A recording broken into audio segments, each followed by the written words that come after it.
Viejas preguntas, nuevos planteos, un nuevo amanecer, un nuevo sol, un nuevo día.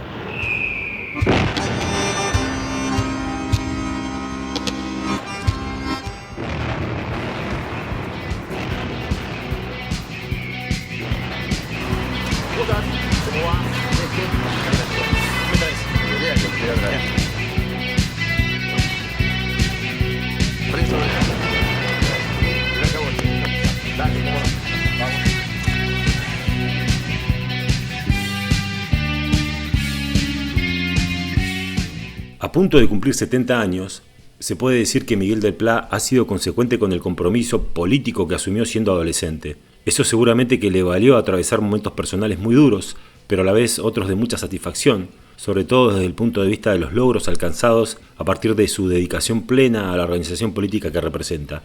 Lo vemos en la calle, en los reclamos, y también lo escuchamos en los medios frecuentemente planteando las críticas al sistema y al poder político gobernante. Aunque no todos conocen cómo llegó a nuestra ciudad, o cuáles fueron las vivencias que lo fueron formando como persona, como padre, trabajador o como militante de izquierda.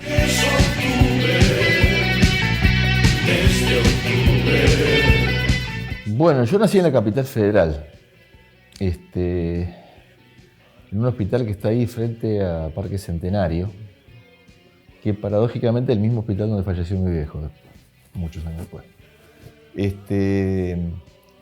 Y en realidad, digamos, mi vieja vino a tenerme en la capital, pero no vivíamos en la capital, vivíamos en la cumbre.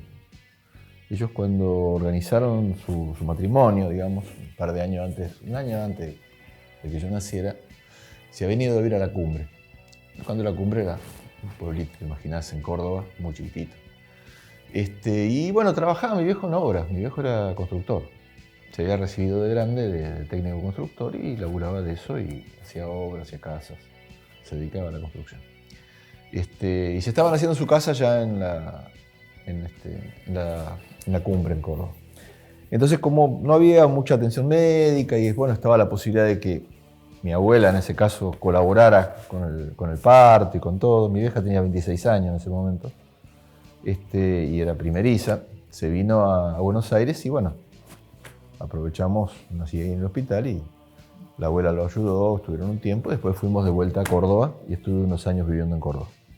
Hasta los 4 años aproximadamente. No, hay cosas que no las tengo tan claras, solo tengo un par de fotos de esa vida en Córdoba. Después volvimos a Buenos Aires y mi viejo consiguió un laburo a través de un tío que tenía un cargo importante en una empresa minera que explotaban en aquel tiempo Wolfram. Sominar se llamaba la empresa. Wolfram es un material muy duro que se usa para fabricación de armas y que había una mina que se explotaba de esto en San Luis, en Los Cóndores. Bueno, cerca de Concarán. Entonces la cosa es que nos fuimos un tiempo ahí, a vivir ahí, porque mi viejo estaba trabajando, construyendo un barrio para los obreros de ese lugar. Y estuvimos viviendo ahí. Después volvimos a Buenos Aires, volvimos a otro emprendimiento minero de esta misma empresa que explotaban azufre. Son todas minas que no existen más. En el sur de Mendoza, en una zona cercana a Malargüe, que se llama El Sosneado. Bueno, y ahí estuvimos viviendo también un tiempo. Volvimos a Buenos Aires, medio de la nieve. Me acuerdo que se hacía la temporada nomás porque en invierno no te podías quedar. La mina es un volcán apagado que estaba a 4.000 metros de altura. El volcán Overo se llama. Bueno, la cosa es que a la vuelta de esta historia me encontré con que de pronto yo ya tenía, ponele, 6 años y no había iniciado la escuela. Ni jardín, ni nada. Entonces, en realidad, yo aprendí a leer y escribir porque mi vieja me enseñó. O sea, yo empecé a ir a la escuela ya sabiendo leer y escribir porque me habían enseñado en casa. Y mi casa era una casa de mucho libro, de mucho libro, no es de mucho libro en realidad, pero sí de gente instruida, digamos, preocupada y que seguía los acontecimientos. Y posteriormente incluso tuvo otras derivaciones. Pero me acuerdo que sí, que éramos una clase media baja, instruida, gente laburante. Y bueno, cuando volvimos a Buenos Aires yo ya tenía que retomar de alguna forma una vida más normal, ir a una escuela y todo eso. Entonces rendí primero inferior y superior, que en aquella época se hacía así, libre. En una escuela de cura me llevaron, me tomaron un examen un día, la semana siguiente me tomaron el otro examen y entonces ya estaba para pasar a segundo grado, pero tenía, ponerle 7 años. No podía todavía entrar a segundo grado de esa época, era muy chico. Entonces tuve que pasar un año sin ir a la escuela y después finalmente comencé en segundo grado, digamos, en Hurlingham, porque nos fuimos a vivir a Hurlingham. Mis viejos habían ahorrado con todo este trabajo que había hecho en la mina y todo esto, unos pesos, y pudimos comprar una casa en Hurlingham. De algún modo nos independizamos de los abuelos, porque hasta ese momento habíamos vivido en casa de los abuelos cuando estábamos en Buenos Aires, en Floresta. Y nos fuimos a vivir a Hurlingham. Bueno, allí en Hurlingham prácticamente pasé toda mi infancia, digamos, toda mi infancia escolar y colegio primario, secundario. Lo viví en esa zona ahí, a unos kilómetros al noroeste de Gran Buenos Aires. Desde octubre, sin un estandarte, de mi parte te prefiero igual.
Yo tengo 2 hermanos, una hermana y un hermano. Mi hermana tiene 3 años menos que yo y mi hermano tiene 7 años menos que yo. Mi hermano actualmente fue diputado casi 20 años en la provincia de Salta, del Partido Obrero, naturalmente. Y mi hermana también ha incursionado en la actividad, vive en Mendoza, pero no tiene una actividad, digamos, tan importante. Quizás lo ha tocado un poco más de costado en cuanto a la actividad política. Silvia se llama ella, Claudio se llama mi hermano. Y las distancias, en el caso de Claudio y mío, directamente fue por razones de la actividad política. Mi hermano, bueno, yo soy de Chacarita. Mi hermano se hizo de Chacarita. Y también se hizo del Partido Obrero cuando era muy chico. Él empezó a militar incluso mucho antes que yo, en su edad cronológica. Él era estudiante de la técnica, es técnico, y después se hizo docente, muchos años después. Pero cuando él habrá empezado a militar, probablemente de los 13 años. Mi hermano tenía la característica de que le tocó hacer la conscripción en medio de la dictadura. Y estaba en el colegio militar, un tipo alto, más alto que yo, bastante más alto, y estaba en el colegio militar bajo las órdenes de un tipo que tenía todos los libros del marxismo, un milico de inteligencia que se dedicaba a estudiar cómo combatir a la insurgencia revolucionaria. En medio de la dictadura, zafón de los indios porque no lo detectaron. Y porque evidentemente los sistemas de información no eran tan importantes como los que hay ahora. Yo también zafé entre los indios por eso. Yo zafé de la colimba. Zafé de la colimba porque... ¿Cómo zafé? Mirá, yo me casé a los 18 años. Uno de los motivos que en broma y en serio hablábamos con mi señora en aquel tiempo, Nora, la mamá de Romina, mi hija que es diputada, bueno, una de las cosas que decíamos, que bueno, nos tenemos que casar si no hago la colimba. Esa era típica del momento. En el fondo no es que fue por eso, sino que nosotros encarábamos una vida muy independiente. El padre de Nora era un hombre que era militar, digamos, era suboficial, retirado y trabajaba en Aerolíneas Argentinas en reparación de motores, ya fallecido en la actualidad. Pero prácticamente él, digamos que era muy represor respecto de las posibilidades de una actividad política de Nora, ¿no? Y recién nosotros habíamos empezado a estudiar la universidad. Imagínate que nos habíamos recibido del colegio secundario, éramos compañeros de la escuela. Y bueno, empezamos a noviar después de haber salido directamente de la escuela, ¿no? Poco tiempo después. Y bueno, ella estudiaba en filosofía, yo estudiaba en ingeniería. Y bueno, y se produjeron muchos cambios en esos momentos, fueron decisiones de vida muy, muy gruesas, las decisiones que tomamos. La primera que tomamos, que yo tomé en particular, fue considerar, porque en aquella época para nosotros era vital el trabajo en el movimiento obrero, considerar que más importante que los estudios personales de uno, o que una carrera, era ingresar en el seno mismo de la clase obrera. Entonces dejamos los estudios. Yo dejé los estudios, ella también. Y nos fuimos a trabajar a las fábricas. Yo me fui a trabajar en las fábricas metalúrgicas, comencé a laburar, y para poder conseguir laburo era importante no tener que hacer la colimba, porque no te tomaban. Si vos tenías 18 años y a los 20 tenías que hacer la colimba, no te tomaban. Entonces nos quedó más remedio que, para poder conseguir laburo, el casamiento era una opción. Y de todos modos era una opción, digamos, para nosotros nos queríamos mucho y era el momento de poder tomar una vida independiente. Nos ayudaron nuestros padres, el de ella y el mío, a poder tener una casa. Entre los dos nos acomodaron una casa chica, pero era una casita donde pudimos vivir. Y de algún modo fue una transacción con el viejo de Nora en el sentido de decir, bueno, él quiso, de algún modo, encontrar un modo de decir, romper ese conflicto.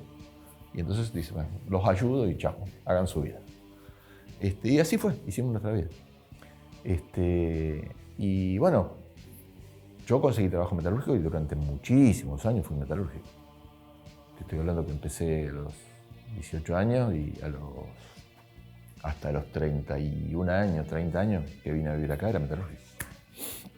Acá después se hizo más difícil porque cuando yo llegué a vivir acá en el 83 no había fábrica, bueno, no hay ahora tampoco, pero te quiero decir que la posibilidad de conseguir un trabajo de tornero, porque yo era oficial tornero, era prácticamente imposible. Entonces me tuve que dedicar a cualquier cosa. Trabajé en las obras, trabajé descargando camiones, lo que pidas cuando llegué acá, ¿no?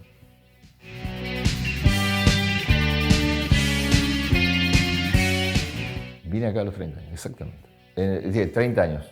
Sí, 30 años. Cumplí los 31 acá.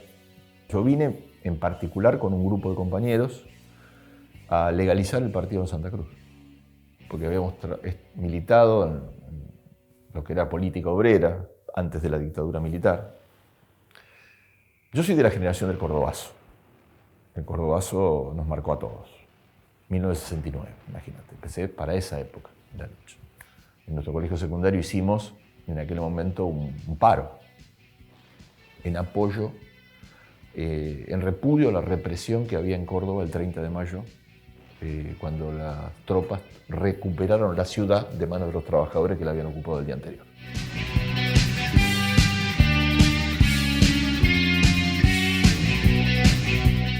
Y porque es una etapa muy revolucionaria en la mentalidad, por lo menos de una juventud de esa época, que aspirábamos a que el camino era que en 5 años tenía que hacerse la revolución social.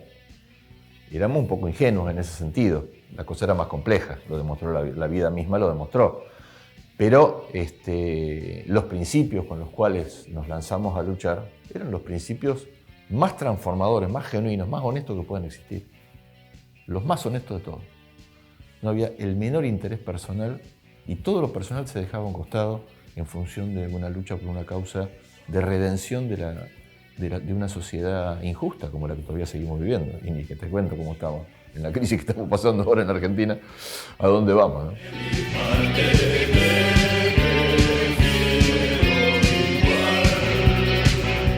Bueno, era lógico, pero el mérito siempre es de ella. Romina, lógicamente, mamó una historia de vida muy especial. Pues imagínate que nosotros llegamos a Córdoba, porque años después tuvimos que ir a Córdoba, cuando vino la dictadura militar. En el 76, yo había sido despedido de la fábrica, donde era delegado. Yo había sido elegido delegado en la fábrica Santini, Fundiciones Santini. Había sido elegido delegado junto con todo un grupo de compañeros en el mes de julio del año 74. Entonces, en ese periodo, la lucha del 74 al 76 fue terrible, la lucha social que hubo en la Argentina. La lucha contra el Rodrigazo, bueno, todo esto fue una pelea que la dimos muy fuerte. Y en esa fábrica en particular dirigía a la izquierda. Lógicamente, nos amenazaron, AAA, bueno, serían horas si te tengo que contar todos los detalles. Pero el tema es que en el 76 me tuve que ir. En el partido me dijeron, mira, no están dadas las condiciones. Fue un momento complejo para la izquierda. ¿Qué hacer? Vos tenés una posición ganada, tenés respeto de tus compañeros, hay un compromiso social, pero la AAA te está amenazando y ahora encima viene un golpe militar. Han matado compañeros, han secuestrado a otros compañeros. Quedarse a laburar ahí es casi transformarse en un blanco móvil. El partido me dijeron, no podés ir. No podés ir. Yo tenía que reincorporarme de las vacaciones el 4 de abril del año 76. Y me dijeron, no vas. Y no fui, obviamente. ¿Por qué era delicado? Más allá de las circunstancias personales, era delicado por la decisión política que implicaba. Otros partidos, consideraron que el golpe, se creyeron la idea esta que dijo Videla el primer día que asumió, de que él venía a restaurar la Constitución. Y como veníamos de un gobierno represor, de López Rega y compañía, donde nos venían persiguiendo y la AAA nos molía a palo y reventaba las imprentas donde se imprimían los periódicos de izquierda, y nuestros locales, que teníamos locales legales en ese periodo, casi los teníamos que cerrar, porque era un atentado atrás de otro, ¿me entendés? Es decir, casi no podíamos llevar gente a un lugar donde todo el tiempo estabas a riesgo. Así se vivía en el 75. Entonces, cuando vino el golpe, algún sector de la izquierda creyó ver que esta era una revolución democrática, que era una manera de sacarnos de encima a López Rega, a Isabel Perón y a toda la mafia que estaba gobernando. Y lo vio con buenos ojos, como gran parte del pueblo argentino. Incluso un sector de la izquierda, el Partido Comunista directamente apoyó. Pero otros sectores, lo que en aquel tiempo era el MST, no, perdón, déjame cambiar el nombre, el PTS, no existía MST, era el PTS, perdón, tampoco era el PTS, era el PST, ya estoy perdido con los nombres, Partido Socialista de los Trabajadores llamado. Pero es la corriente madre de lo que después fue el MAS y de todos estos otros partidos que yo te acabo de nombrar, del MST, del PTS y todo eso, vienen todos de aquella corriente histórica, que era el morenismo, digamos, Nahuel Moreno como ideólogo. Que también era una corriente trotskista. Pero ellos creyeron ver esto, entonces sacaron un periódico legal. Vino el golpe y sacaron un periódico legal. Vos decís, están locos los viejos. Mirado de ahora, ¿no? Mirado de ahora está fácil. En ese momento era un debate. ¿Estaba bien sacar un periódico legal? ¿Estaba bien decir, bueno, tenemos una oportunidad de recuperar conquista que López Rega nos estaba quitando? No, nosotros creímos que no. Vimos que venía un golpe que era contrarrevolucionario, que lo que se venía era una represión sin límites y no le erramos en eso. Entonces nosotros protegimos a nuestra gente. La sacamos de los lugares donde podía estar expuesta. Digamos, todos los que eran públicos, eran conocidos, tratamos de mover piezas, porque nosotros no estábamos individualmente, no estábamos jugando a algo personal, estábamos jugando a la construcción de una organización y veíamos en el riesgo personal de uno el riesgo también de todo lo que implicaba para la construcción de una organización, sin duda. Dejar un laburo que te había costado construir una fábrica de 300 compañeros, con todo un montón de gente que uno la quería y se había establecido un vínculo personal y todo, era feo. Pero más feo era arriesgar la vida sabiendo que estabas condenado. Entonces, tampoco es que éramos necios. Vimos esa cuestión. Ahora, otros compañeros tomaron esta otra decisión de creer que había un camino más legal. Le secuestraron 100 personas. 100 compañeros le secuestraron en un mes. Entonces fue un error político muy grave, no fue algo menor. Peleamos mucho por esta discusión política, fue una discusión muy larga, durante años en la izquierda.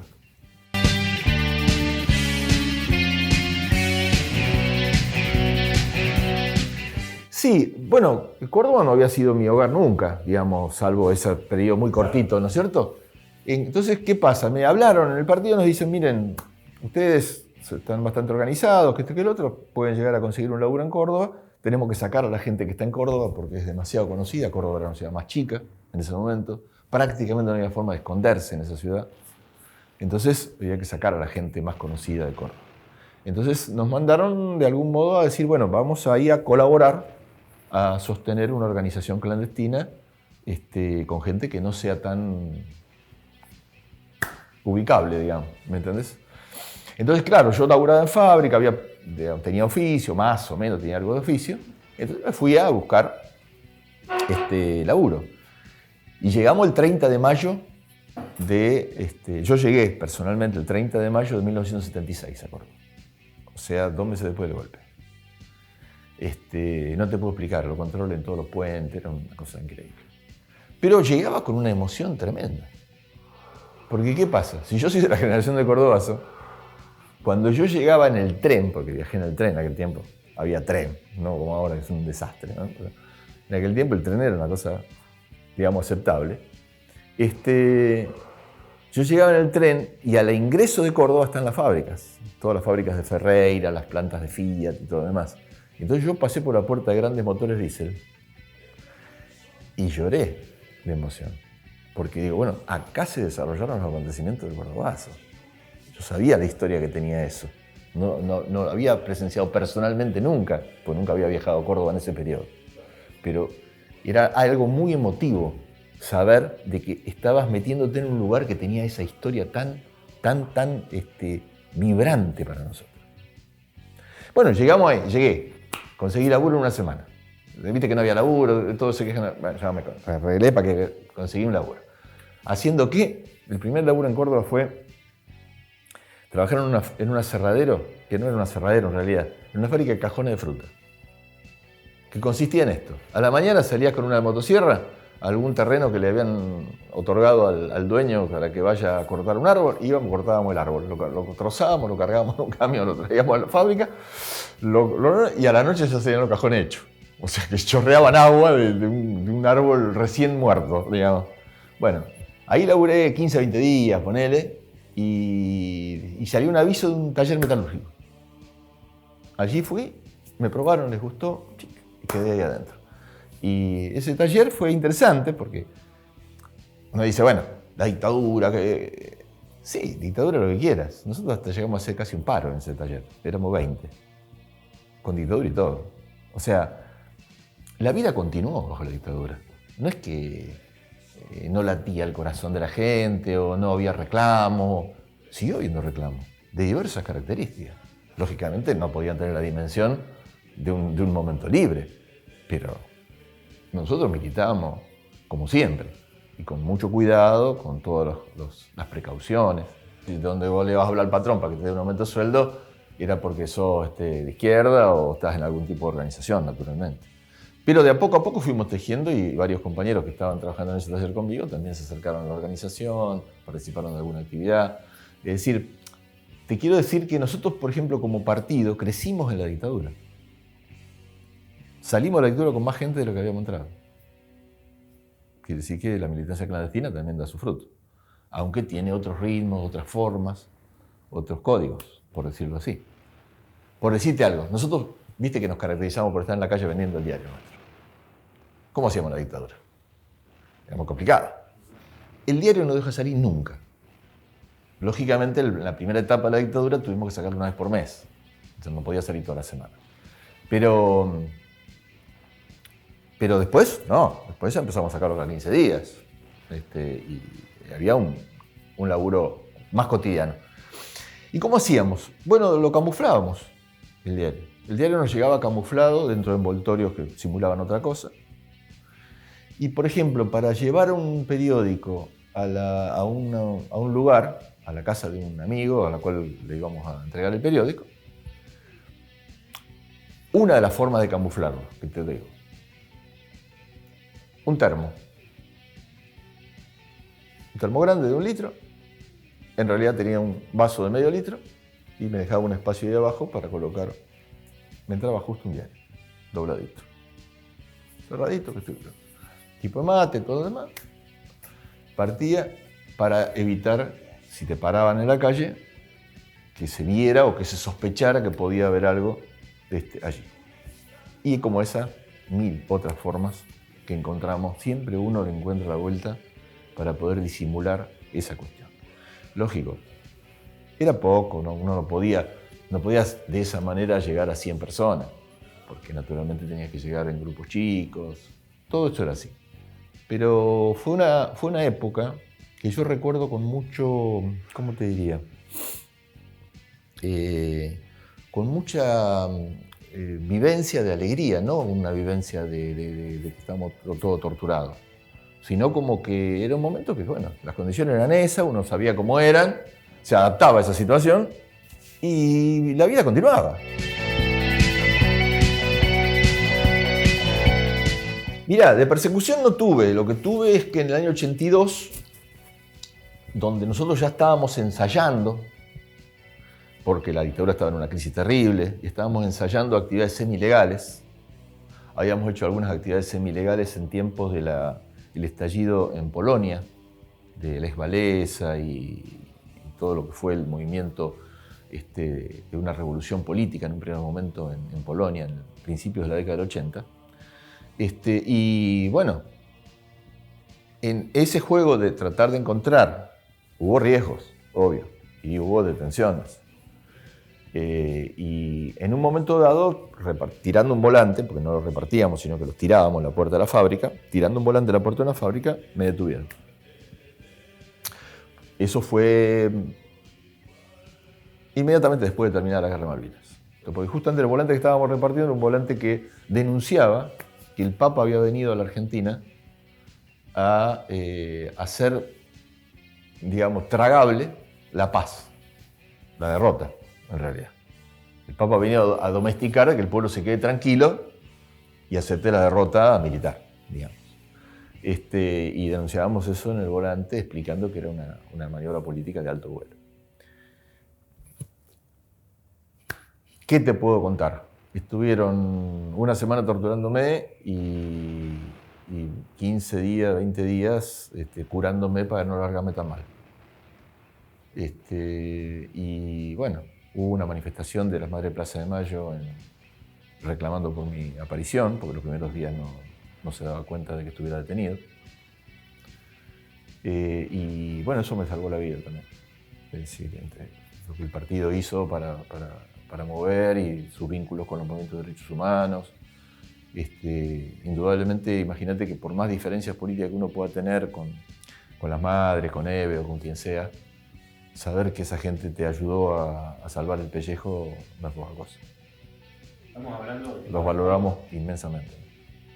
Eso en Córdoba, eso fue en Córdoba. ¿Y las madres estuvieron ahí? Las madres estuvieron en Buenos Aires. La manifestación de que te hablo fue en Plaza de Mayo. En Plaza de Mayo. Con carteles con mi nombre, sí.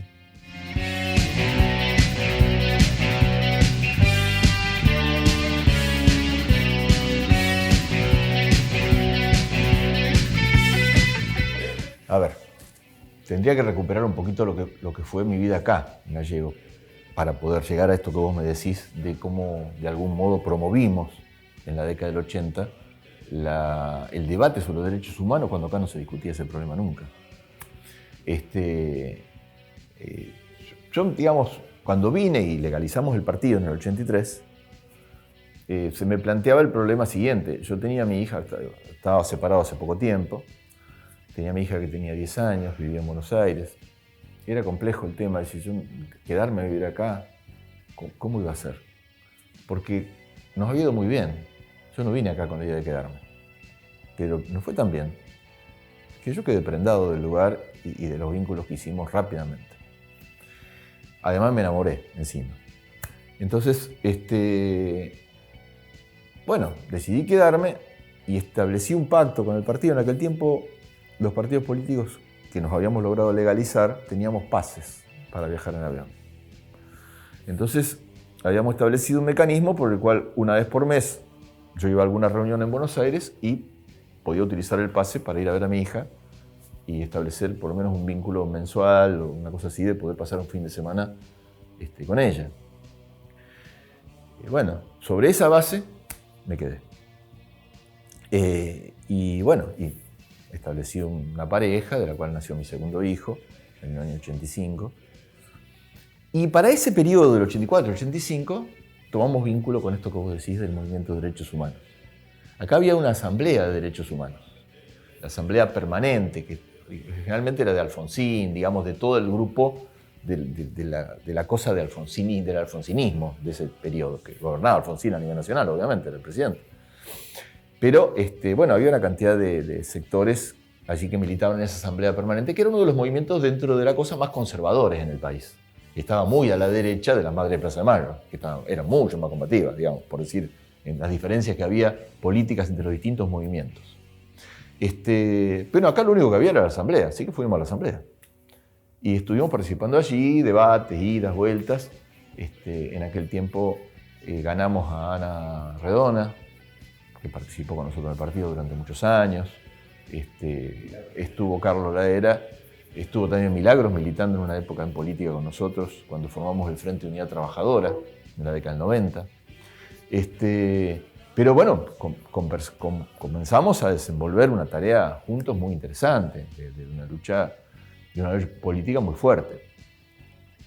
A tal punto de que sí, empezamos a chocar con las estructuras, porque no había estructura acá política que estuviera dispuesta a bancar un reclamo de derechos humanos. Y el kirchnerismo de su intendencia, nunca. Nunca. Lo del kirchnerismo es bien hipócrita porque, por ejemplo, yo me dediqué a investigar si podíamos encontrar una referencia, un discurso, un planteo, algo de Néstor Kirchner sobre el indulto de Menem del 89. Fines del 89, indulto. ¿Podés creer que no hay una declaración de Néstor Kirchner sobre el tema en ningún diario de ningún lado? Nada. El único que salió a hablar en ese tiempo, que no estaba exactamente con Kirchner, aunque después estuvo, era Pulicelli, que dijo, esta es la solución al problema de derechos humanos. Acá cerramos con los indultos, una etapa para atrás, ya que esto se termina el problema. ¿Me entendés? Y Pulicelli salió con una declaración muy importante a decir, sí, estamos de acuerdo, muy bien, la gran solución del tema de los derechos humanos. Se ha desenvuelto en ese sentido esa situación. Y después, lógico, como nosotros fuéramos muy activos, y siempre fuimos y seguiremos siendo muy activos, de algún modo le dimos la dinámica al movimiento de derechos humanos, tomamos muchas iniciativas. Ana, en primer lugar, al frente, y con Milagros. Me acuerdo que se organizó para esa época un encuentro de los exiliados chilenos, aquí en la capital. Se llegó a traer al Cine Carrera a Fito Páez y Spinetta, un festival muy importante que hubo. Bueno, gran cantidad de cosas que se hicieron completamente por fuera de la estructura política, siempre por fuera de la estructura política. Desde octubre, sin un estandarte. ¿Sabés con quién vino Eve la primera vez que estuvo parando en casa? Sí. Eve vino con Nora Cortiñas. Con Norita. Y la característica era la siguiente. Eve le explicaba a Nora, que no tenía nada de política en ese tiempo, cómo era el tema político. ¿Por qué era lo de Alfonsín era una traición? ¿Por qué esto? Que no había que creerse la maniobra que hacían. Y ella le explicaba todo. Era una persona que tenía una fuerza tremenda. Y me acuerdo de eso porque después ellas se han terminado peleando mucho y han tomado rumbos muy diferentes en su forma de pensar, ¿no es cierto? Pero siempre recuerdo esa imagen de Eve explicándole a Nora las maniobras políticas que no había que tragarse, que había que mantener la lucha en firme y no confiar en los políticos tradicionales. Lamentablemente Eve después terminó asociada al kirchnerismo, pero bueno, esas son cosas de la vida. Seguramente me recordará. No, yo nunca la fui a ver, esa es la verdad.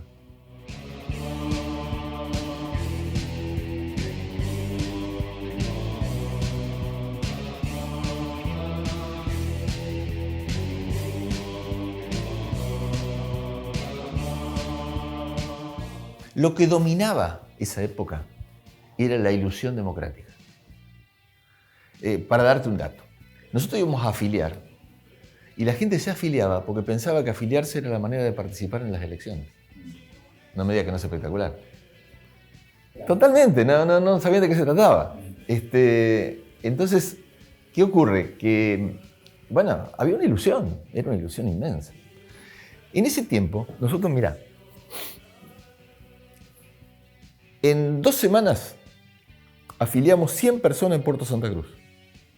En Puerto Santa Cruz, no acá, que fue el primer pueblo donde paramos, porque yo llegué a la casa de un compañero que nos invitó a venir a Santa Cruz, que vivía en ese pueblo.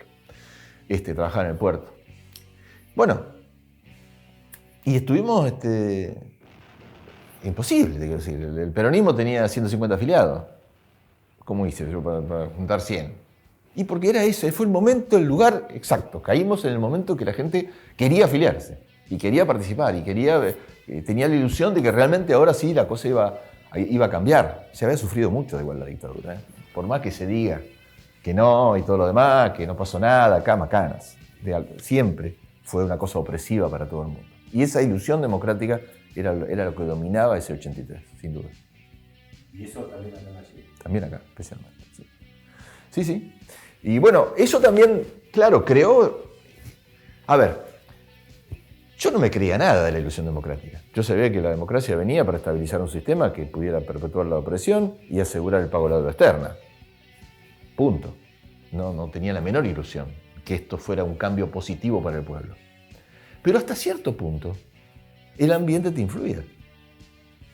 Y entonces, si en un ambiente de optimismo generalizado, bueno, yo también era optimista. De alguna manera, bajo algún formato, yo también era optimista, así que creía de que realmente se abrían nuevas épocas. Y como además el partido crecía por toda parte, y nos instalábamos en nuevas ciudades cada vez, y en ese año 83, de haber llegado en febrero, o en enero llegué, pero ponele, de haber llegado yo en enero, pero todo el trabajo que hicimos de organización, en las elecciones de octubre de ese año, presentamos candidato a intendente en 4 pueblos de Santa Cruz.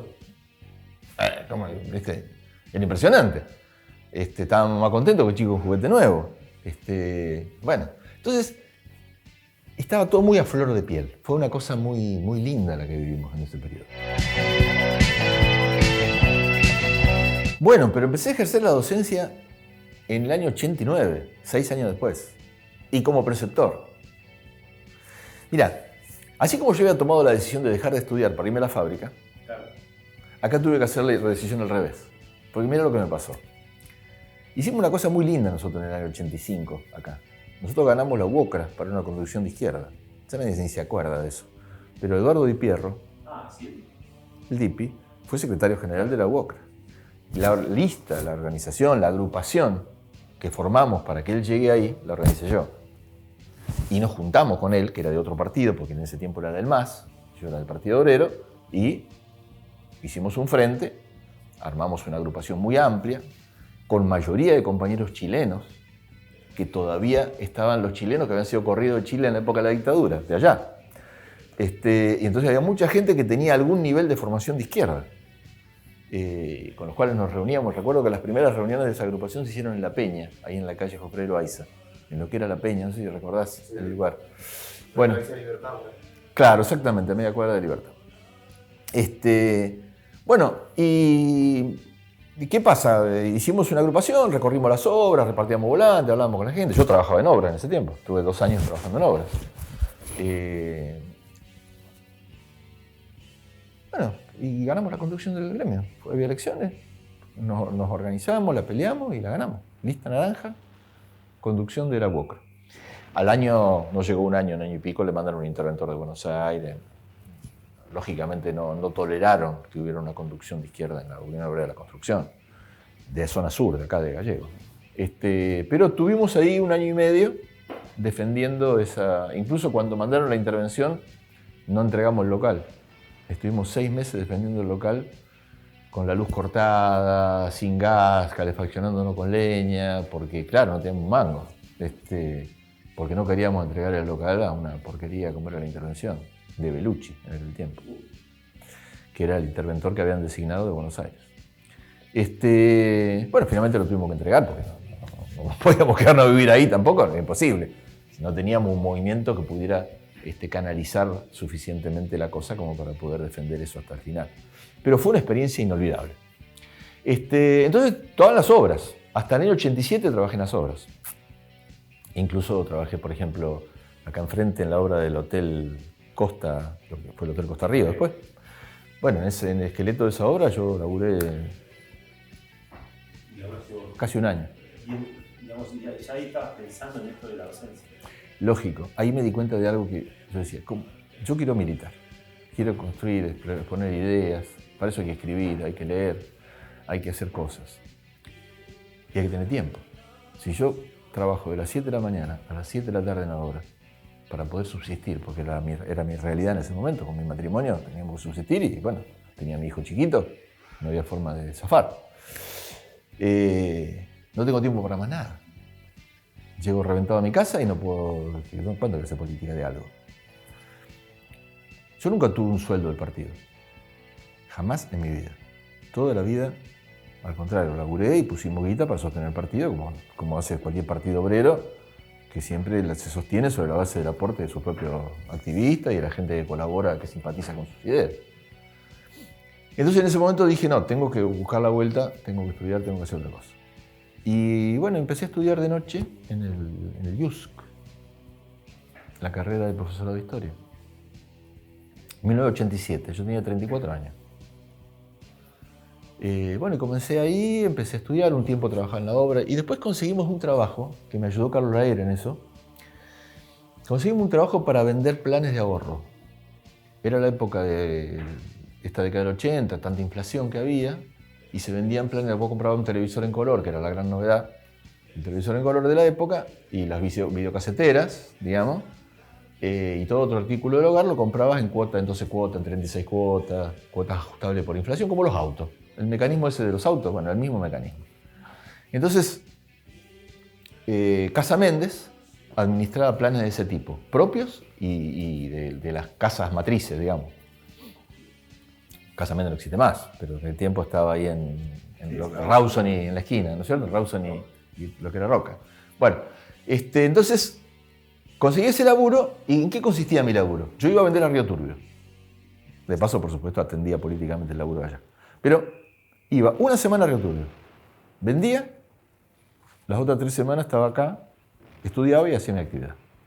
La semana a Turbio y así. Estuve 2 años arreglándomela, faltando una semana a la universidad, pero al mismo tiempo ganándome la vida y ganaba bien, porque vendía mucho y la verdad que me iba perfecto. Y me las arreglé como para poder avanzar la carrera. Y después en el 89 ingresé en un cargo de preceptor. Yo siempre me anotaba en las listas, pero nunca me habían llamado.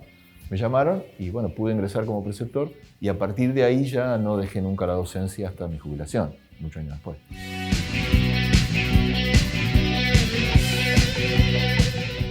Ni te quepa duda. Claro, es un sentido de vida. La vida tiene que tener un sentido. Vos no podés vivir para nada más que, yo qué sé, comer, dormir y... No es por lo menos no es lo que yo creo que tiene que ser. Y imagínate que si yo abracé hace más de 50 años una causa y la sigo sosteniendo, y bueno, ya es mi sentido de vida, no creo que tenga tiempo ni siquiera material de poder encontrar otra causa diferente dentro del partido. Por otra parte, digamos, los acontecimientos van confirmando nuestra forma de ver la realidad. El capitalismo está terminado y el capitalismo argentino está más terminado que otro. Y entonces la izquierda tiene que tener una oportunidad, y la va a tener. Y la va a tener. No electoralmente, ¿no? Sino como acaudillando un reclamo de una lucha popular. Porque finalmente las transformaciones de la sociedad nunca son del todo pacíficas. Siempre tienen un componente de lucha, de enfrentamiento, de cosas que no es porque uno lo quiera o no lo quiera, es la realidad. La vida es así. No es porque se puede elegir un camino. Pero estamos convencidos de que vamos a tener que pasar por grandes convulsiones y que se están gestando esas grandes convulsiones en la crisis tan terrible que está viviendo nuestro país y el mundo.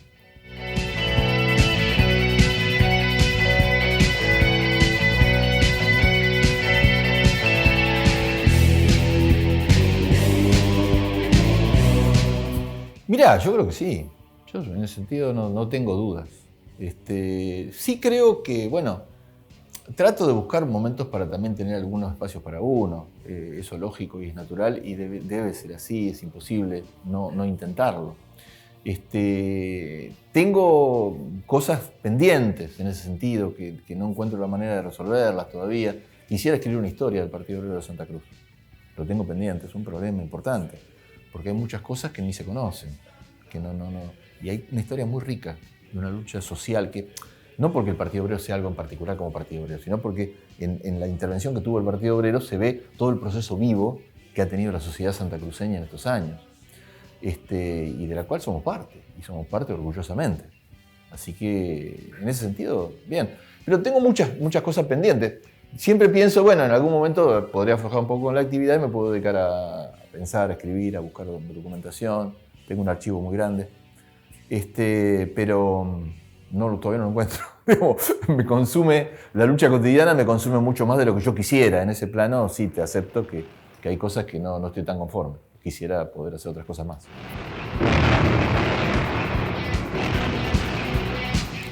Mirá, yo soy familiero, para empezar. Mantengo un vínculo con toda mi familia, todo lo que puedo. Y tanto con mi hija que está a distancia, con mi nieto. Es muy importante.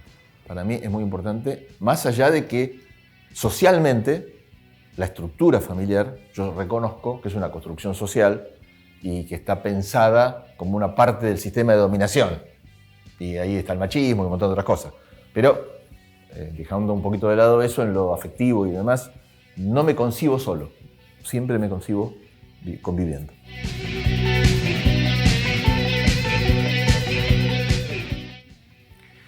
Y el kirchnerismo es un movimiento político que está encontrando en todo este último periodo sus límites. Creo que está agotado por completo.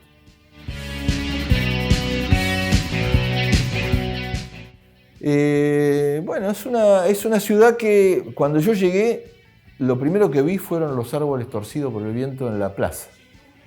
Y dije, ¿cómo vive la gente así? Y después me enamoré y me quedé acá. Sí, me enamoré de una mujer y me enamoré del lugar.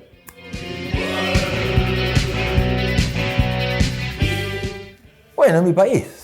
Yo, digamos, con todo lo que tenga de bueno y de malo es lo nuestro. Uno es de acá. Y no nos tenemos que creer los agrandados, porque no lo somos. Indudablemente no somos mejores que nadie. Pero quizá podamos aportar al futuro de la humanidad. Y creo que tenemos que aportar.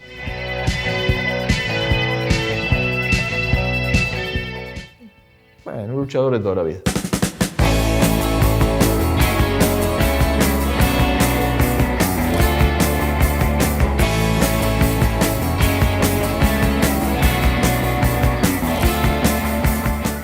Lleva la voz del partido a donde vaya.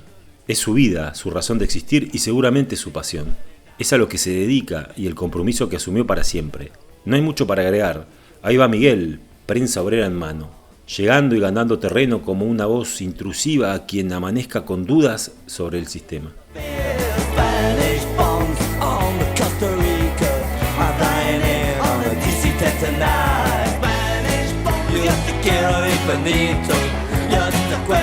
Oh my corazón, Spanish bombs, yo te quiero infinito.